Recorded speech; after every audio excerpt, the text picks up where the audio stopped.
Hola, que Dios bendiga al pueblo de Elizabeth y a todos aquellos que me están viendo por medio de esta transmisión. Si usted aprecia y recibe esa bendición, escríbalo en el chat, diga amén, escríbalo.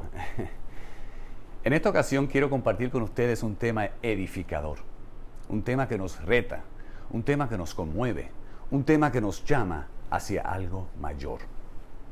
Y precisamente ese es el título. Él te llama a algo mayor. Él te llama a algo mayor.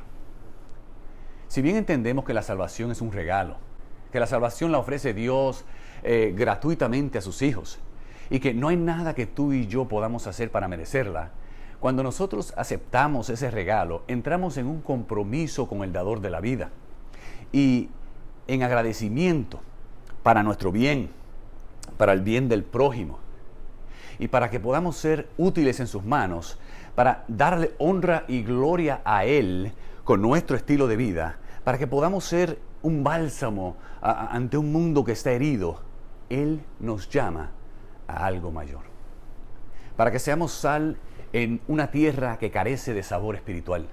Para que seamos un faro poderoso que alumbra ante el mundo y así atraer a otros a los pies de Jesús. Dios nos llama a algo mayor. ¿Saben? Pocas transformaciones en la historia de los Estados Unidos han sido tan dramáticas. Y como tantos grandes cambios en la vida de las personas, este fue provocado por una tragedia, por una interrupción brutal de una posición elegida por un corazón muy duro. Era el 15 de mayo del 1972. Se postulaba para ser presidente de los Estados Unidos. Ese día, el gobernador George Wallace del estado de Alabama quedó paralizado permanentemente de la cintura para abajo.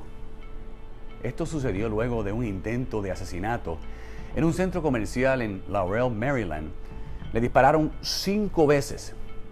Una bala se alojó en su columna vertebral. Su vida nunca sería la misma. Su espíritu se quebrantó. Su confianza y seguridad en sí mismo desapareció. Y hasta el día de su muerte, 26 años más tarde, nunca experimentaría otro día sin dolor. El gobernador Wallace se había establecido en la política estadounidense como un atrevido defensor de la segregación racial. Su primer discurso inaugural como gobernador de Alabama fue llevado durante la época de grandes protestas y el movimiento estadounidense por los derechos civiles. Y ese discurso es mejor recordado por su declaración desafiante. Segregación hoy, segregación mañana, segregación siempre. I say segregation now, segregation tomorrow, and segregation forever. Pero un hombre paralítico, confinado a una silla de ruedas por el resto de sus días, tiene dificultades para ser desafiante. Parece que Dios finalmente llegó al corazón del gobernador Wallace. Unos años después, recorrió el pasillo central de la iglesia bautista ubicada en Dexter Avenue, a solo una cuadra de la capital del estado de Alabama, en Montgomery. Esta fue la misma iglesia que unos 20 años antes fue pastoreada por Martin Luther King Jr. Volteándose en su silla de ruedas, el gobernador habló a una congregación en silencio con palabras que ninguno de los presentes podría olvidar. Y él dijo lo siguiente: he aprendido lo que significa el sufrimiento, de una manera que era imposible antes del intento de asesinato. Creo que puedo entender parte del dolor que los negros han llegado a soportar. Sé que contribuí a ese dolor y solo puedo pedirles perdón. Un partidario de Selma, Alabama, que había marchado con Martin Luther King, comparó la transformación del gobernador con la conversión de Saulo de Tarso. George Wallace, en palabras de aquel partidario, fue derribado y luego se levantó para hacer el bien. Ahora, como era de esperarse, no todos aceptaron completamente la disculpa de Wallace. Había sido referido como uno de los grandes villanos de la era de los derechos civiles. Sus acciones causaron mucho daño a muchas personas. Pero tras la muerte de Wallace en el 1998, El congresista afroamericano John Lewis, un gigante en el movimiento por los derechos civiles desde principios de la década de los 1960, escribió un editorial en el New York Times en el que decía: George Wallace, que usó tropas para intimidar marchas organizadas y pacíficas en Selma en el 1965, no fue el mismo hombre que murió esta semana. Con todas sus fallas, el señor Wallace merece reconocimiento por buscar la redención por sus errores, por su deseo de cambiar y arreglar las cosas con aquellos a quienes dañó y con su Dios. ¿Saben? Ninguna experiencia habla más decisivamente del poder del cristianismo que un cambio radical del corazón. En esta ocasión, quiero compartir este estudio y mirar juntos un gran capítulo de la Biblia. ¿Qué les parece? Mateo capítulo 5. Un capítulo muy famoso porque es donde Jesús predicó un poderoso e inquietante sermón al principio de su ministerio, que conocemos como el Sermón del Monte. Y este capítulo se le conoce como el capítulo de las bienaventuranzas. Pero no nos vamos a enfocar en las bienaventuranzas en esta ocasión, sino que vamos a comenzar del versículo 20 en adelante. Vamos a mirar que este capítulo se enfoca en un cambio radical del corazón del ser humano. Jesús dice algo que impactó grandemente a las personas con las que estaba hablando. Versículo 20.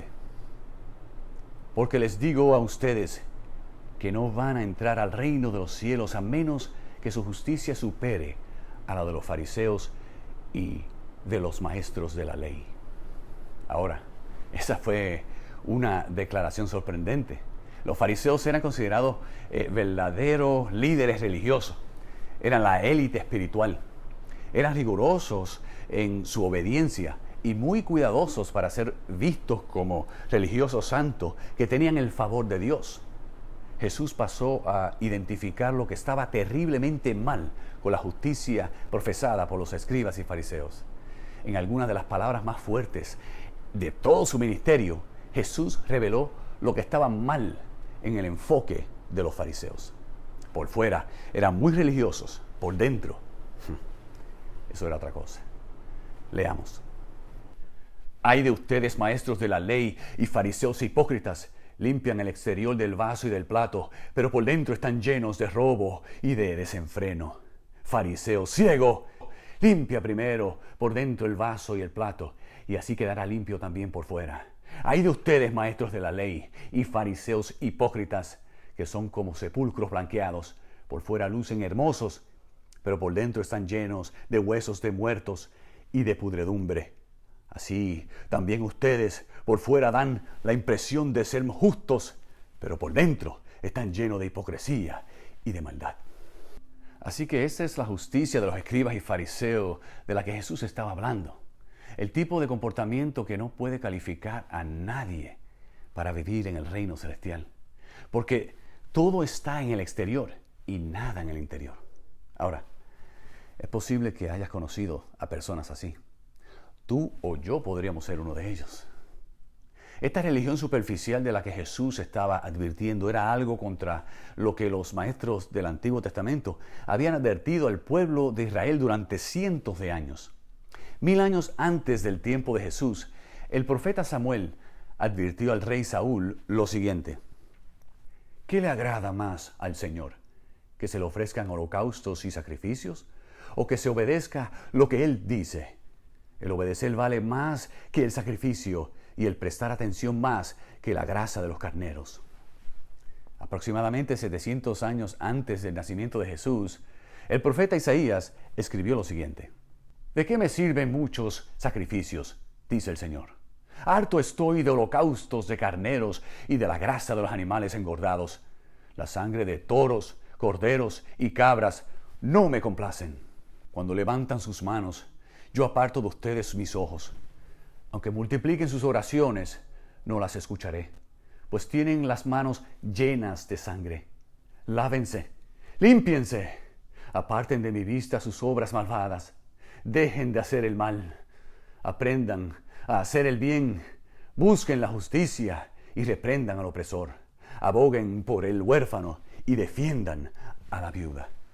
Luego, como siempre, Jesús asegura a su pueblo de su poder para cambiarlos de adentro hacia afuera, para que la reforma de sus vidas ya no sea solo un asunto superficial. Leamos. Vengan, pongamos las cosas en claro, dice el Señor. ¿Son sus pecados como escarlata? Quedarán blancos como la nieve. ¿Son rojos como la púrpura? Quedarán como la blanca lana. Otro profeta de la antigüedad, inspirado por el mismo Dios, expresó lo siguiente: ¿cómo podré acercarme al Señor y postrarme ante el Dios Altísimo? ¿Podré presentarme con holocaustos y con becerros de un año? ¿Se complacerá el Señor con miles de carneros o con 10,000 arroyos de aceite? ¿Ofreceré a mi primogénito por mi delito, al fruto de mis extrañas por mi pecado? Ya se ha declarado lo que es bueno. Ya se ha dicho lo que de ti espera el Señor: practicar la justicia, amar la misericordia y humillarte ante tu Dios. El Sermón del Monte de Mateo capítulo 5 habla de una genuina fe interior. Dios quiere de nosotros algo mejor que la hipocresía, algo mejor que la religión superficial, algo mejor que la apariencia exterior. Puedes engañar a la gente, puedes impresionar a la gente, pero Dios ve el corazón. Inmediatamente después de que Jesús advierte a su audiencia contra la justicia superficial practicada por los líderes religiosos de su época, señala 2 de los 10 mandamientos como ejemplo de cómo la obediencia llega hasta el corazón. Comienza con el 6º mandamiento y dice en los versículos 21 y 22 del capítulo 5 lo siguiente: ustedes han oído que se dijo a sus antepasados: no mates, y todo el que mate quedará sujeto al juicio del tribunal. Pero yo les digo que todo el que se enoja con su hermano quedará sujeto al juicio del tribunal. Es más, cualquiera que insulte a su hermano quedará sujeto al juicio del consejo, y cualquiera que lo maldiga quedará sujeto al fuego del infierno. El apóstol Juan dijo algo muy similar: todo el que odia a su hermano es un asesino, y ustedes saben que en ningún asesino permanece la vida eterna. Ahora bien, nosotros entendemos que no debemos asesinar, pero Jesús lo lleva aún más profundo y dice que no debemos odiar. Él llega al corazón del asunto y dice: tal vez no asesinas a alguien, pero no está correcto ni siquiera estar enojado o guardar rencor hacia otra persona. Jesús continúa con este tema en Mateo capítulo 5, cuando habla acerca del 7º mandamiento, el que prohíbe el adulterio. Y dice esto en los versículos 27 y 28. Ustedes han oído que se dijo: no cometas adulterio, pero yo les digo que cualquiera que mira a una mujer y la codicia ya ha cometido adulterio con ella en su corazón.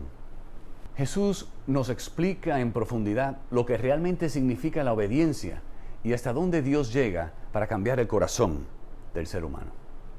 No adulterarás, eso es una cosa, pero luego llega a decir que la lujuria no es aceptable, lo que podría parecer un poco anticuado en el mundo hoy.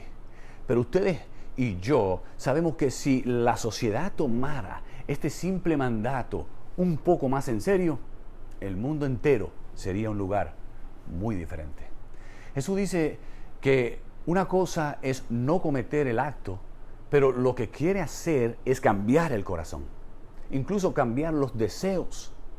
Ahora bien, si las personas que escuchaban a Jesús hubieran regresado y leído el lenguaje de los 10 mandamientos como fueron escritos por primera vez, habrían visto que lo que Jesús estaba diciendo no era nada nuevo. El 10º mandamiento, el que prohíbe codiciar, incluye las palabras: no codiciarás la mujer de tu prójimo. Lo dice allí en Éxodo capítulo 20, verso 17. En otras palabras, Dios declaró cuando los mandamientos fueron proclamados por primera vez en el monte Sinaí, que el alcance de estos mandamientos divinos se extienden directamente a las intenciones del corazón. A esto se refería el apóstol Pablo cuando dijo: nunca habría sabido yo lo que es codiciar si la ley no hubiera dicho: no codicies. Ahora bien, esto es un puente muy largo para muchas personas, demasiadas restricciones, demasiado estricto, demasiado exigente. ¿Quién puede hacer esto? ¿Quién puede cambiar las intenciones del corazón? Solo hay una persona que puede hacer eso. Y ese es Jesús. Amén. Y Él lo hará cuando lo dejes vivir dentro de ti. Los escribas y los fariseos ignoraban todo esto. Se habían olvidado de todas las advertencias de los profetas de la antigüedad, de Samuel y de Salomón, de Isaías y de Miqueas y otros más. Ellos veían la santidad como algo del exterior, mientras que por dentro no cambiaban. Y de esa forma no eran en nada diferente a las naciones paganas que los rodeaban. No podemos evitar ver el marcado contraste entre esta actitud y la palabra del Señor al profeta Samuel en el Antiguo Testamento. Leamos. La gente se fija en las apariencias, pero yo me fijo en el corazón. En otras palabras, en su práctica de la religión, el pueblo de Dios en el tiempo de Jesús se había vuelto increíblemente como los paganos a quienes despreciaban. Irónicamente, lo que estaba en la superficie importaba más que lo que estaba en el corazón. El propósito de Jesús era hacer que la nación escogida volviera a los principios enunciados en el Antiguo Testamento y alejarla de esa religión de ostentación que había ocupado el lugar del corazón transformado. Es esta religión del corazón la que trae la verdadera conversión y hace posible lo que Jesús instó a continuación. Verás, el cristianismo no se trata solo de lo que haces en el exterior. Puedes cantar en el coro, o gritar aleluya, o verte como alguien que forma parte, y puedes decir todas las cosas correctas. Pero lo que Dios realmente quiere es que sus hijos seamos transformados. El apóstol Pablo expresó en Romanos 12:2: no se amoldeen al mundo actual, sino sean transformados mediante la renovación de su mente. Así podrán comprobar cuál es la voluntad de Dios, buena, agradable y perfecta. Jesús le habló a Nicodemo, y curiosamente, él era un fariseo, un miembro de ese mismo grupo que Jesús estaba corrigiendo con tanta fuerza. Y Jesús le dijo: tienes que nacer de nuevo. Nicodemo lo tenía todo bien por fuera, pero por dentro estaba vacío. Estaba fracasando espiritualmente cuando quería tener éxito espiritual. Y aquí es donde mucha gente se encuentra hoy. De una costa a la otra. Hay personas que pensarías que están bien espiritualmente, pero por dentro están muriendo y están fallando. Y se dan cuenta de que su experiencia cristiana no es lo que ellos quieren que sea. Tal vez has estado allí. Es posible que estés teniendo una experiencia en la que sabes lo que Dios espera de ti. Tú sabes cómo Jesús quiere que sea tu vida, pero simplemente no puedes entregarlo. Bueno, Dios tiene una solución para ti, un camino a seguir. Y de eso es que se trata Mateo capítulo 5. Por lo tanto, si estás presentando tu ofrenda en el altar y allí recuerdas que tu hermano tiene algo contra ti, deja tu ofrenda allí delante del altar. Ve primero y reconcíliate con tu hermano. Luego vuelve y presenta tu ofrenda. Aclara los asuntos. No te aferres a los viejos desacuerdos. Arregla las cosas. Reconciliación, unidad. No guardes ningún rencor que te separe de tu hermano o de tu hermana. Y luego está la clase de declaración que nos ayuda a ver que a los ojos de Dios el cristianismo es real. El evangelio es una fuerza viva que puede cambiar tu vida.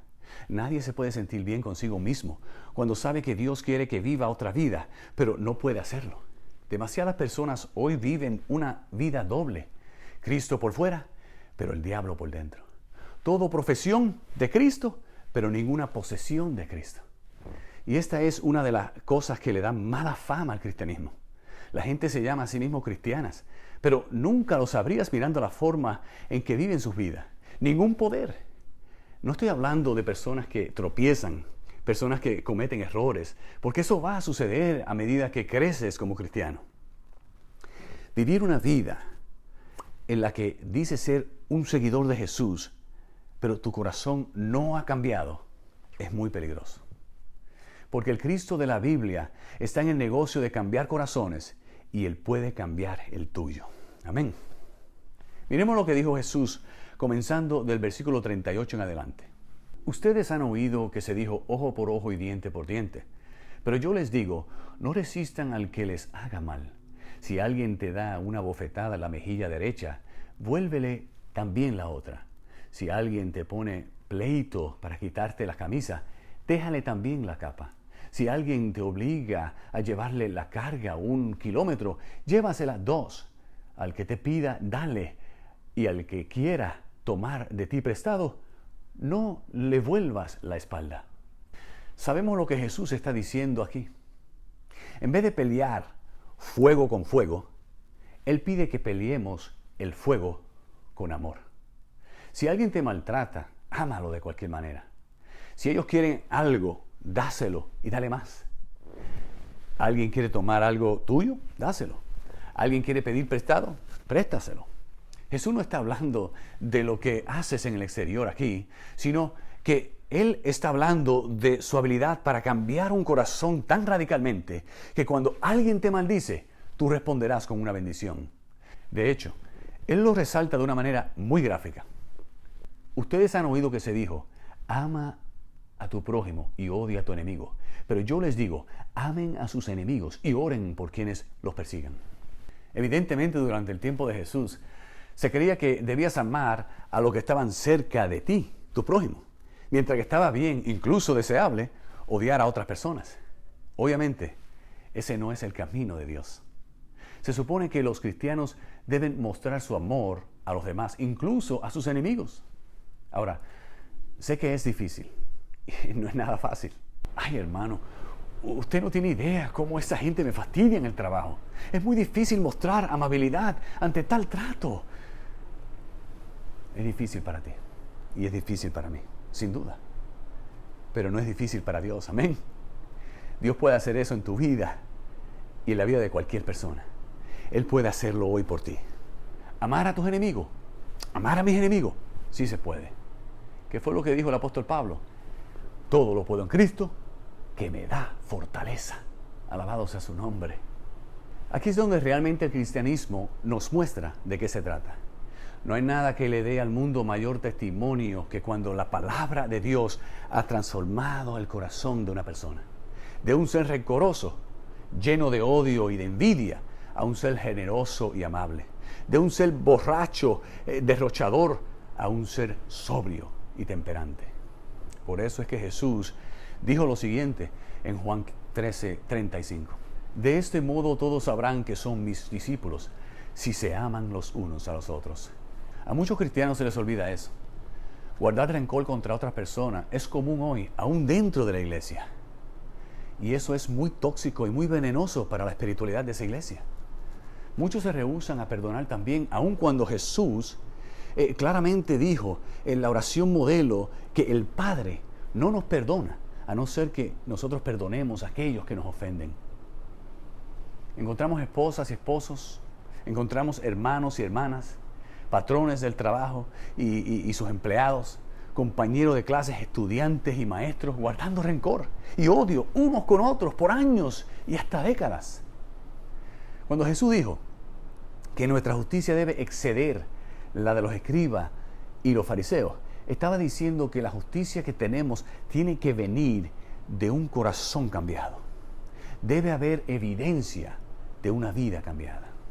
Por supuesto, una persona podría mirar a alguien como el gobernador George Wallace, que hizo su carrera odiando a las personas de otra raza y animando a otros a hacer lo mismo, y encontrar difícil manifestar perdón o sentir otra cosa que no sea amargura y desprecio. Pero mirar a una persona y enfocarme en las fallas y faltas de esa persona es algo muy peligroso. La pregunta más importante es la que aborda lo que está pasando en tu corazón, no en el corazón de otra persona. El mensaje de Mateo capítulo 5 es que Dios puede cambiar cualquier corazón si se lo permites. Él todavía puede darnos la gracia de amar y perdonar a nuestros enemigos. Los historiadores aún debaten si George Wallace fue sincero en su pedido de perdón a aquellos que fueron agraviados tan terriblemente. Y eso es comprensible. ¿Fue sincero? Bueno, dejemos que Dios decida eso. El autor Dan Carter, que escribió una biografía sobre George Wallace, citó a un escritor inglés que dijo: los corazones de los hombres están ocultos, pero sus acciones están abiertas al escrutinio. Aunque los corazones humanos están muy ocultos, la Biblia nos asegura, hablando de Dios, solo tú escudriñas y conoces el corazón del ser humano. El mismo Dios, que es el único que puede leer nuestro corazón, es el único que posee el poder para cambiarlo. Amén. Amigo, amiga, cuando miras dentro de tu propio corazón, ¿qué ves? ¿Ves un corazón que es uno con el corazón de Dios? ¿Ves un corazón unido a Jesús? Si es así, entonces quiero que digas: gracias, Señor. Escríbelo en el chat. Pero si no es así, si miras en el interior y ves a un hipócrita, si miras en el interior y ves a alguien que solo está jugando un juego, dejándose llevar por las emociones, cuya práctica no refleja lo que profesa, entonces ahora mismo me gustaría que le pidiéramos juntos a Jesús que entre en nuestros corazones, porque Él nos llama a algo mayor. Oremos. Padre nuestro que estás en el cielo, te alabamos y te damos gracias. Gracias por tu amor y gracias por tu misericordia. Gracias por tu palabra, Señor, que es una guía segura. Es esa palabra que nos amonesta, esa palabra que nos ayuda, esa palabra que nos transforma, esa palabra que es un bálsamo a nuestras vidas. Gracias por ella. En esta noche yo pido que tu Espíritu Santo trabaje en cada corazón, en cada vida que me ha escuchado, y que juntos tomemos una decisión a favor de tu reino. Que juntos tomemos la decisión de consagrarnos, de santificarnos en ti, porque solo en ti encontramos el poder para cambiar, para dejar las cosas que nos destruyen, para dejar las cosas que destruyen a otras personas, a nuestro prójimo. Ayúdanos, Padre, a tomar decisiones para que podamos ser de bendición a los demás. Ayúdanos, Padre, a tomar decisiones para que podamos ser canales y fuentes de bálsamo, de sanidad a un mundo que necesita tu amor, a un mundo que necesita el poder transformador de tu gracia. Gracias, Padre, porque tú escuchas nuestra oración, pero no es porque hay méritos buenos en mí, sino porque te lo pedimos en el nombre de aquel que es santo, justo y bueno, Cristo Jesús. Amén. Dios te bendiga.